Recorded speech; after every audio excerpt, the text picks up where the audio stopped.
Du Gospel selon Marc, chapitre 12, versets 38 à 44. En ce temps-là, Jésus, dans le temple, disait à la foule dans son enseignement, « Méfiez-vous des scribes qui aiment se promener en longue robe, recevoir des salutations dans les places, avoir les premières places dans les synagogues et les premiers sièges aux banquets.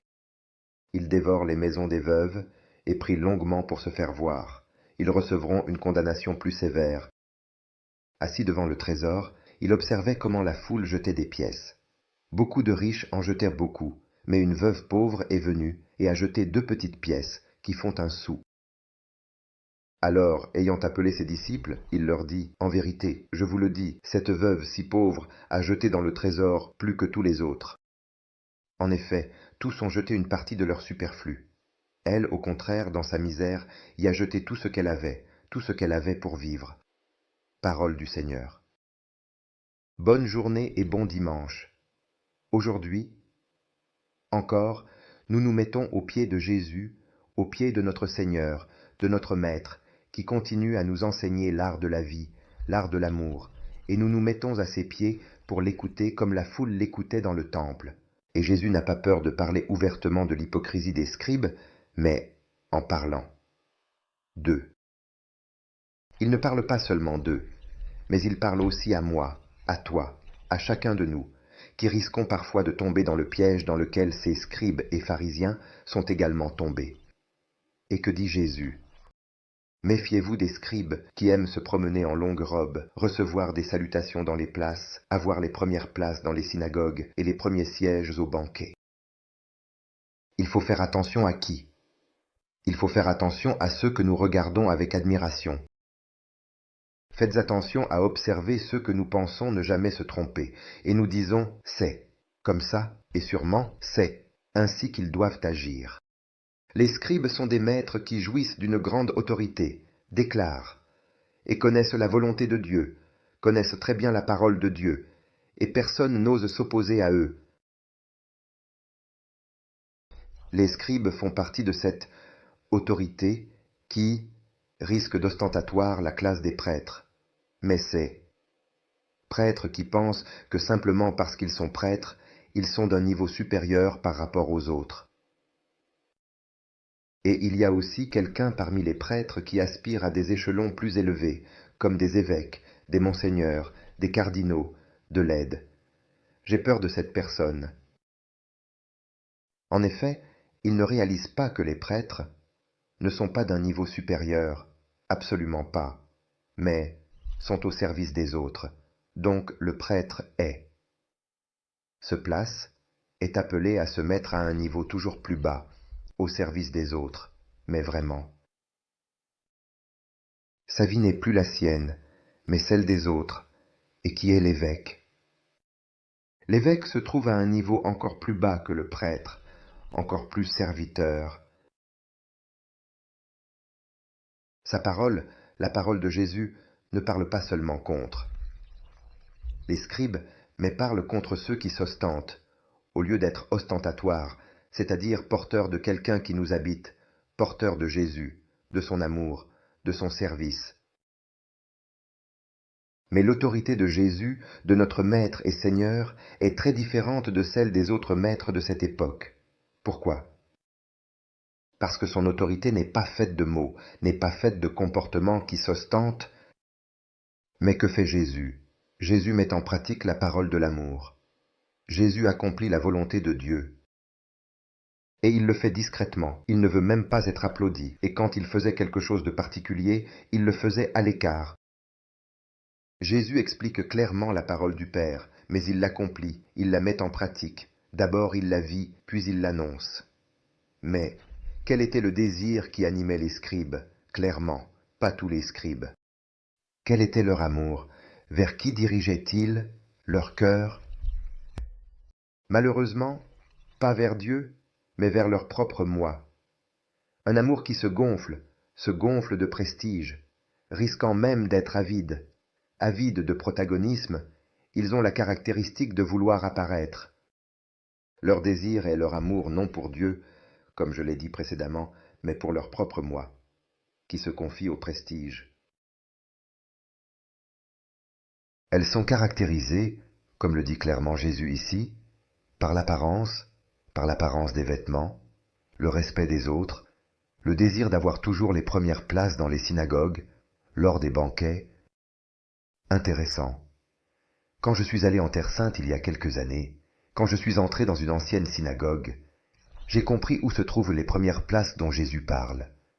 En effet, quand nous pensons aux premières places, à quoi pensons-nous? Non, ce ne sont pas comme nos premières places, celles que nous entendons dans nos églises, celles devant l'autel. Non, non, non, non, non, non. Les premières places dans la synagogue sont celles qui se trouvent presque à l'entrée de la synagogue. C'est justement là qu'il y a les premières places. Il y avait même un siège en pierre, avec un accoudoir. Et ainsi, celui qui est assis à la première place, c'est-à-dire à l'entrée de la synagogue, peut recevoir le premier salut, la première référence, et celui qui est assis là, est celui qui peut voir tous ceux qui entrent après lui, et savoir qui est présent et qui ne l'est pas. Et pourquoi? Pour que celui qui entre puisse être vu par celui qui est assis à la première place. Et ainsi, il peut recevoir le premier salut. Ces personnes sont vues par les gens comme les personnes les plus importantes, les personnes accomplies, que chacun regarde avec une sainte envie. Waouh! Ce sont les maîtres qu'ils aimeraient suivre. Ce sont les maîtres qu'ils aimeraient être eux-mêmes. Ce sont ceux qui sont capables, ce sont ceux qui ont étudié les saintes écritures, ce sont ceux qui sont proches de Dieu, et donc parlent de Dieu. Et que fait Jésus? Jésus les démonte publiquement. Et non en privé, il ne parle pas mal d'eux en privé. Jésus n'a pas peur des réactions possibles de leur part, au contraire. Jésus continue et souligne en disant « Ils dévorent les maisons des veuves et prient longtemps pour se faire voir. Ils recevront une condamnation plus sévère. » Jésus, quelle parole! C'est-à-dire que leur savoir, en plus d'être une apparence trompeuse, est aussi un pouvoir qui opprime. Ils dépouillent même la veuve de sa maison. Ils dévorent, dit Jésus, les maisons des veuves. Que font-ils? Ils dépouillent la veuve de l'héritage de son mari. En soi, la veuve est déjà pauvre. Les scribes la rendent même encore plus pauvre. C'est-à-dire que Jésus s'attaque à ces personnes, à ces scribes, à ces gens qui, se prenant pour des maîtres, risquent de s'approprier la parole de Dieu, dévastant et tuant la dignité des autres, tuant la dignité des plus pauvres, privant même les gens de l'héritage de Dieu le Père. C'est terrible, et cela fait beaucoup réfléchir. Cela me fait réfléchir, cela fait réfléchir chacun de nous. Pourquoi? Parce que si je vis d'apparence, c'est le signe que mon cœur est vide. Que font ces scribes, dit Jésus? Ils prient longtemps pour se faire voir. Mais je me demande, et après la prière? La personne devrait sentir que Dieu a touché son cœur. Et eux sentaient que Dieu avait touché leur cœur. Après la prière, comment est mon cœur? Comment est ton cœur? Sommes-nous pleins de vie, pleins de principes divins, célestes, pleins d'amour à donner aux autres? Ou après la prière, notre cœur est-il vide de principes moraux? Après la prière, sommes-nous vides de valeurs, vides d'amour? Je me demande, mais après la prière, suis-je vide ou suis-je plein de Dieu? Puis-je saluer quelqu'un après être allé prier? Qui suis-je? Après la prière, oh, la prière est une pure apparence. Car si je rencontre Dieu, Dieu entre en moi. Et, quand il entre en moi, il veut agir. Il veut agir à travers mes mains. Il veut parler à travers ma bouche. Il veut regarder à travers mes yeux. Il veut aimer à travers mon cœur. Dieu, le Dieu que je rencontre dans la prière, est un don. Si après avoir prié, après avoir donné mon temps à Dieu, je ne vis pas pour Dieu, cela signifie que j'ai gaspillé mon temps. Que font les scribes? Ils prient longtemps pour se faire voir, dit Jésus. Alors, ne pouvons-nous pas nous demander, mais pries-tu? Je prie, je rencontre Dieu, ou je me tiens là devant tout le monde pour que les autres voient que je prie. Que faisons-nous? je suis un acteur. Mais après la prière, après la rencontre avec Dieu,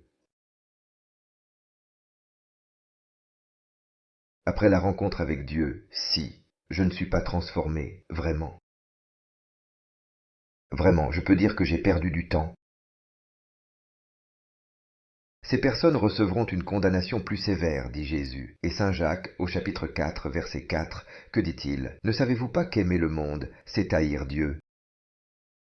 Et nous pouvons nous demander, mais alors qui est-ce que j'aime? J'aime le monde. J'aime l'apparence. Oui, parce que si j'aime l'apparence, je m'éloigne de Dieu. La condamnation n'est pas donnée par Dieu, mais la condamnation dont parle Jésus est une autocondamnation, dans le sens où celui qui cherche à paraître et n'est pas juste envers les autres, et n'est pas juste envers les pauvres, s'éloigne lui-même de Dieu, s'éloigne de l'amour, s'éloigne et va dans les ténèbres, car il s'éloigne de la lumière du monde qui est Jésus. Alors on marche, et on vit dans les ténèbres, et on agit dans les ténèbres.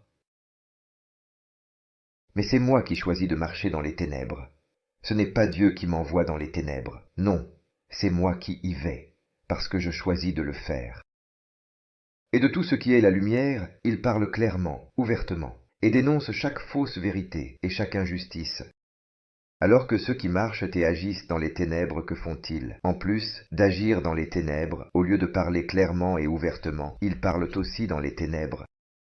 Par peur d'être entendus, il organise des complots dans l'espoir de ne pas être découverts, comme le font les scribes et les pharisiens qui n'ont pas le courage de parler clairement devant Jésus. Et ensuite, que font-ils? Ils le condamnent même à mort. Pourquoi? Parce qu'ils ne savent pas quoi lui dire. Ils ne savent pas comment lui répondre à ces questions. Ils ne savent pas comment contredire la vérité avec un V majuscule. Parce que Jésus est la vérité. Ils ne savent pas comment contredire la vérité qui pénètre dans le cœur et qui fait mal, qui blesse. Et alors que font-ils? Ils essaient de faire taire la parole de la vérité par la violence, en l'achevant, ou plutôt en pensant l'achever. Et oui, parce qu'ils pensaient tuer le Seigneur. Mais ils n'y parviendront pas, car la vérité ne meurt pas, car la vérité est Jésus, c'est lui, c'est Dieu, et lui est éternel. Jésus est celui qui est le vainqueur. Il est trop fort, et Jésus est là dans le temple.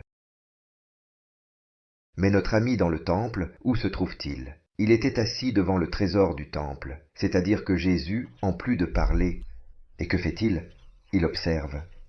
Il observe comment la foule y jetait des pièces dans le temple. Beaucoup de riches en jetaient beaucoup. Clairement, quand on jette des pièces, on entend aussi le son des pièces. Plus le son des pièces qui tombent est fort, plus on dit « Waouh, mais regarde comme c'est généreux !» Et il faut applaudir. C'est-à-dire devant le trésor. Dans cet endroit accessible à tous, il y avait 13 caisses pour les offrandes. Et qu'est-ce qu'un prêtre faisait? Il contrôlait la valeur des pièces et déclarait à haute voix le montant et l'intention de l'offrande en la jetant dans la caisse correspondante. Mais il y avait aussi la 13e caisse. Et que jetait-on dans la 13e caisse? On y mettait des offrandes spontanées et sans intention. Certes, les riches savaient et cherchaient à être vus et disaient l'intention que le prêtre communiquait ensuite à haute voix. Mais le Seigneur ne les regarde même pas, car il choisit les pauvres du monde, pour leur donner son royaume. Que fait Jésus?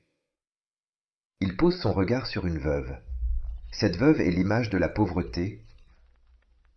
Tout comme la mariée et l'enfant appartiennent à quelqu'un, la mariée appartient en effet au mari et l'enfant appartient aux parents. Ainsi, la veuve et l'orphelin, malheureusement, n'appartiennent à personne. La veuve n'appartient plus à son mari car il est mort, et l'orphelin n'appartient plus à ses parents car ils sont morts. C'est pourquoi, si ces personnes n'appartiennent à personne, si elles n'appartiennent plus à personne d'un point de vue humain, à qui sont-elles? À qui appartiennent-elles? Elles sont à Dieu. Elles appartiennent à Dieu. Ce sont ces créatures qu'il aime le plus, et elles se sentent proches de Dieu. Et Dieu protège leurs droits et leur donne son royaume. Que fit cette femme veuve? Elle donna 2 petites pièces qui font un sou. Intéressant. Même le Samaritain laissa, à l'aubergiste, 2 deniers,